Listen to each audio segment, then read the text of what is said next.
Syarat yang kedua adalah murakkab atau tersusun. Nah, ma tarakkaba min kalimataini fa aksara.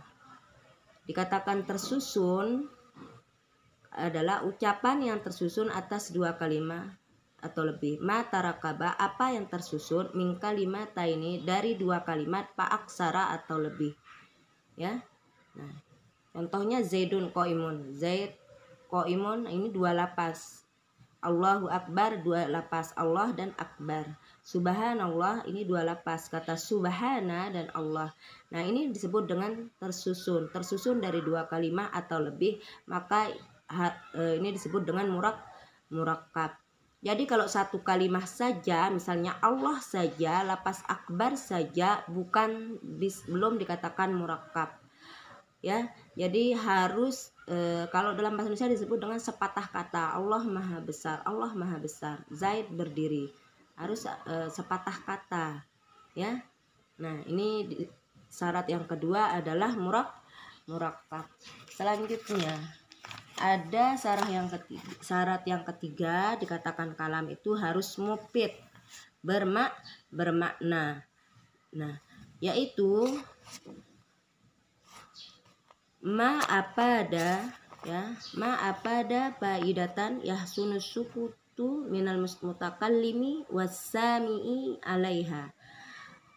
Apa yang berfaedah atau ungkapan yang berfaedah yang dapat memberikan pemahaman sehingga pendengar, ya, minal mutakallimi, dari pembicara, wassami'i, dan pendengar, alaiha. Nah, perhatikan, ungkapan berfaedah yang dapat memberikan pemahaman sehingga pendengarnya merasa puas.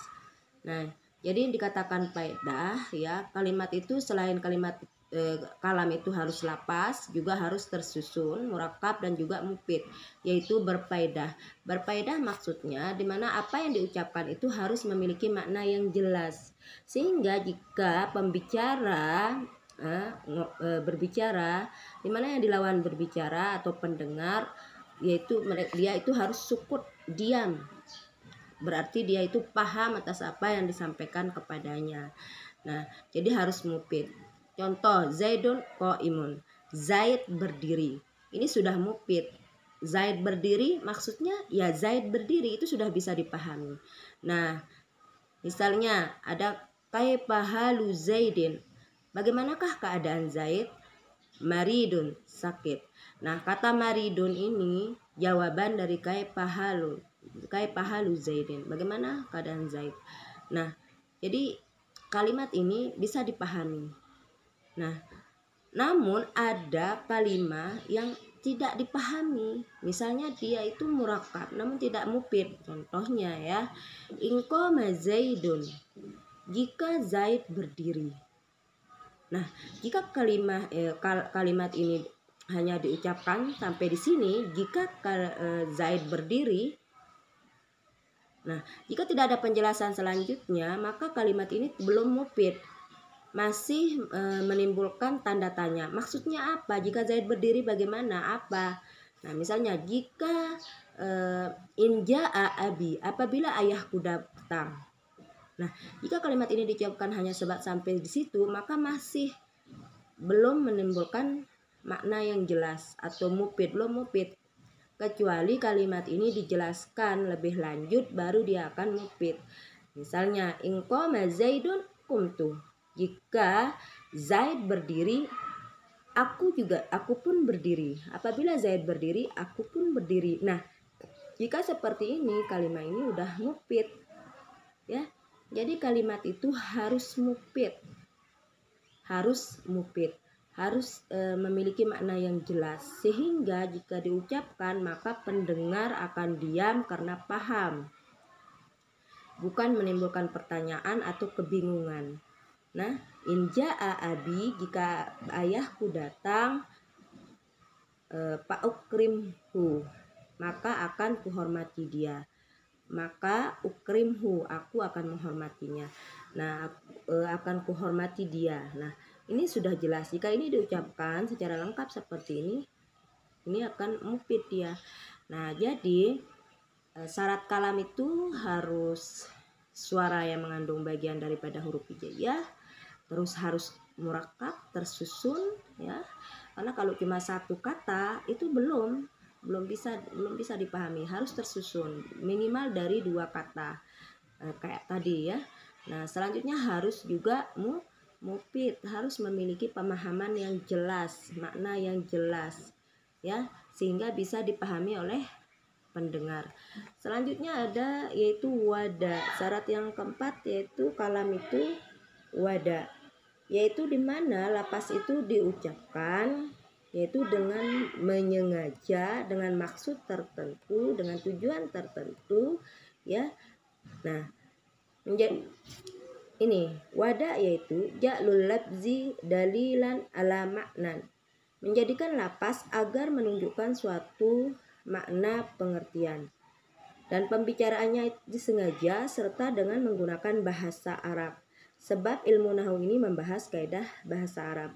Jadi pembicaraan orang yang mengigau walaupun berbahasa Arab atau bukan tidak termasuk wada menurut ahli ilmu nahwu.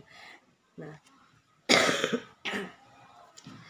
sebagian yang menafsirkan kata wada ini ada dimaknai al-qasdu, yaitu yang artinya maksud tertentu. Wada itu dimana diucapkan harus dengan maksud tertentu. Ada yang ditafsirkan wada itu al-arabi, dimana dilapaskan itu dengan tulisan dengan bahasa Arab.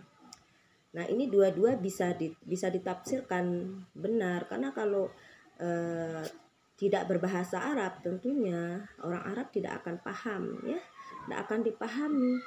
Nah, jadi harus berbahasa Arab, dan juga tentunya harus disengaja pengucapannya dengan maksud tertentu supaya dipahami.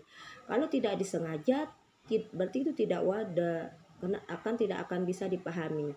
Nah, contoh orang mengigau misalnya, itu tidak akan dipahami ya kan. Orang yang ngelantur ngomongnya ya, ngelantur ngigau tidak akan dipahami dengan jelas. Jadi kalam itu ya, kalam harus memenuhi 4 syarat.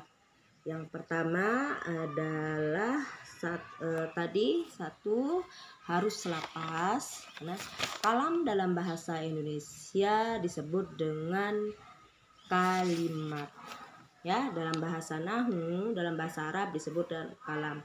Nah, kalam yang sempurna itu adalah kalamullah, apa yang ada dalam Al-Quran. Di sana berisi tentang firman-firman ya, ucapan ya. Nah, jadi kalam itu adalah lapas yang tersusun, yang murakab, yang mufid, bil wadi, dengan berbahasa Arab itu ya, bisa dipahami seperti itu. Jadi syarat kalam itu harus lapas, harus murakab, harus mufid, dan juga harus wada. Nah, jadi misalnya seperti ini kalimat ini dikatakan kalam. Kalimat ini sendiri dikatakan kalam. Nah, ini juga kalam. Yang pertama karena mengandung bagian daripada huruf hijaiyah, terus lapas suara ya, mengandung bagian huruf hijaiyah, dan juga murakab ada berapa ya? Ada as-sautu, ada al-mustamilu, ada ya murakab tersusun dari lebih 2 kalimat ya. Nah, dan mufid bisa dipahami. Nah, dan menyengaja dalam menyampaikannya. Nah, ini untuk kalam dan syarat-syarat kalam. Maaf ya, saya sedikit pilak untuk hari ini. Oke, semoga bisa dipahami. Sekian, assalamualaikum warahmatullahi wabarakatuh.